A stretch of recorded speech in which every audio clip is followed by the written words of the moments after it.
Kira-kira 100 tahun yang lalu, uang atau money itu belum dipuja seperti saat ini. Uang belum didewakan seperti sekarang. Atau dengan kalimat lain, uang itu baru 100 tahun dipuja bagaikan dewa. Kalau emas, ya memang iya dari dulu memang dipuja sebagai simbol kemakmuran dan alat tukar terpercaya. Kembali ke uang. Uang itu hanya greasing the transaction atau uang itu hanya pelumas transaksi. Uang itu hanya pelancar pertukaran. Itu adalah istilah 100 tahun yang lalu, yaitu sebelum Great Depression tahun 1931. Setelah Great Depression tahun 1931, muncullah teori ekonomi baru. Teori ekonomi dari Milton Friedman, Friedrich Hayek, Ludwig von Mises. Kemudian dikatakan bahwa sejak tahun 1931 ke sana ke belakang adalah teori Adam Smith mati. Jadi teori Adam Smith mati. Kemudian sejak Perang Dunia Kedua usai, zaman ekonom penggagas Bretton Woods Conference, John Maynard Keynes berkuasa. Ini adalah zaman Keynesian. Dalam zaman Keynesian, kata inflasi dan central bank adalah kuncinya. Uang menjadi harta sejajar emas. Walau faktanya pada kertas tertulis angka 50.000 dan lembaran 100.000, nilai kertasnya sama, nilai intrinsiknya sama. Tapi kok beda ya untuk ditransaksikannya? Itulah arti uang sekarang.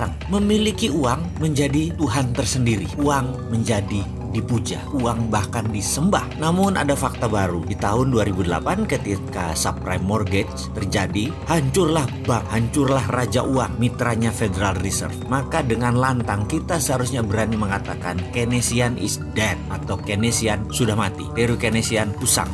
Teori neolips sudah nggak bisa jalan lagi di era digital ekonomi saat ini. Maka sejak tahun 2009, dunia mulai berontak. Banyak anak muda yang tidak percaya IMF, tidak percaya World Bank, terutama anak muda dan non-pemerintahan ya. Mereka mulai rebel. Kelompok ini dikenal dengan filosofi ekonomi baru, yaitu mereka memiliki nama dengan julukan baru, Modern Economy Theory. Pencetusnya adalah Warren Mosler, Bill Mitchell, Stephanie Kelton, Randall Wray, dan bapak dari itu semua adalah Michael Hudson. Bahkan ada yang menyebutkan teori sekarang ini setelah Keynesian mati adalah zamannya Hudsonian. Namun kita tahu virus ilmu lama Keynesian neolips membekas dalam kepala generasi di atas kita, bahkan di sebagian generasi kita, dan agak sedikit mencemarkan ke generasi baru. Namun ada generasi yang steril, yaitu generasi milenial. Generasi milenial sudah tidak percaya Keynesian. Dia mulai mengadopsi teori dari Hudsonian, yaitu Modern Economy Theory. Tapi sayang, pejabat negara masih Keynesian semua, jadi belum bisa diterapkan Modern Economy Theory tersebut yang berbasis project. Pejabat dengan Keynesian cirinya gampang. Kalau nggak ada uang, mereka cari utangan. Dan dalam Modern Economy Theory, kata hutang itu hilang dalam kamus mereka. Kata hutang itu hilang dalam kamus anak-anak milenial. Yang ada hanya sovereign wealth fund, printing money, project creation, digital banking, consolidated bottom of pyramid, dan banyak lagi. Saya sangat bergantung kepada kaum milenial. Semoga ke depan kaum milenial bisa mengambil alih dan mengganti pemahaman kuno yang hingga saat ini masih berlaku dengan strategi tidak berhutang dan tidak jual aset negara.